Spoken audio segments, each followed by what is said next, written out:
When taga tuloy, although manageable met, ito'y situation na ititrap.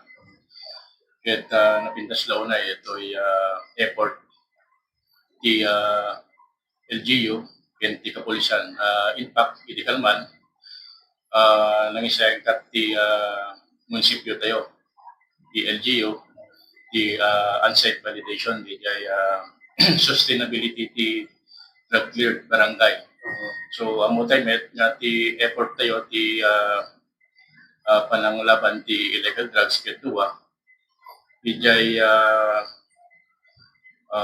supply reduction strategy. So, di law enforcement operation tayo po, di bypass search warrant. Kaya natabay tayo isang strategy tayo, tayo demand. So, di masapol ti interventions ti ito'y LGU. So, tuloy di cooperation mi